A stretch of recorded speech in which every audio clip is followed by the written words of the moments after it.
السلام علیکم عزیز طلبہ، اسلامیات کلاس نوم نیو بک 2025 باب نمبر 100 سیرت نبوی صلی اللہ علیہ وآلہ وسلم۔ اس کا ٹاپک ہے آپ کا بچپن اور جوانی۔ اس کے مشقی سوالات کے جواب آج ہم کرنے جا رہے ہیں۔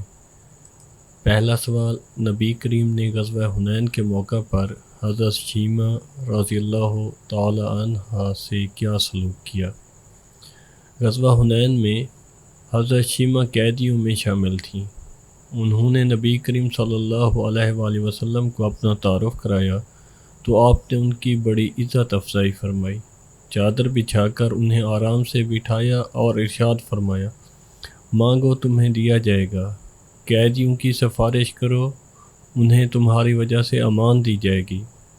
پھر ان کی سفارش پر آپ نے تمام قیدیوں کو آزاد کر دیا۔ سوال نمبر 2، عرب کے مظلوموں کی راحت رسانی کے لیے ہونے والے معاہدہ کا نام اور اس کے اہم نکات تحریر کریں۔ عرب کے مظلوموں کی راحت رسانی کے لیے آپ نے حلف الفضول نامی معاہدے میں شرکت کی۔ اس معاہدے کے شرکاء نے یہ طے کیا کہ ملک سے بدامنی کو دور کریں گے، مظلوموں، مسافروں اور غریبوں کی حفاظت اور مدد کریں گے، کسی ظالم یا غاصب کو مکہ میں نہیں رہنے دیں گے۔ سوال نمبر 3، نبی کریم صلی اللہ علیہ وآلہ وسلم کی نبوت کی کس نشانی نے حضرت عباس کو اسلام کی طرف ترغیب دلائی؟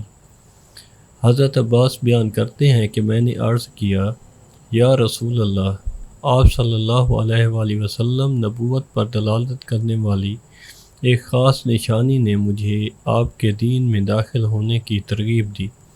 میں نے دیکھا کہ آپ ایام طفولیت میں ہی گہوارے کے اندر چاند کے ساتھ کھیلا کرتے تھے اور انگلی مبارک کے ساتھ جس طرف اشارہ فرمایا کرتے تھے چاند اسی طرف جھک جاتا تھا۔ جی اسٹوڈنٹس، ہمارے یہ سوال جواب مکمل ہوئے۔ اگر آپ کو ویڈیو پسند آئے تو کائنڈلی کمنٹ کیجئے، لائک کیجئے، سبسکرائب کیجئے۔ اگر آپ کو سوال اور جواب کے نوٹس چاہیے تو آپ کمنٹ میں اپنا واٹس ایپ یا جی میل کر سکتے ہیں، جس پہ میں آپ کو سافٹ فارم میں نوٹس شیئر کر دوں گا۔ شکریہ۔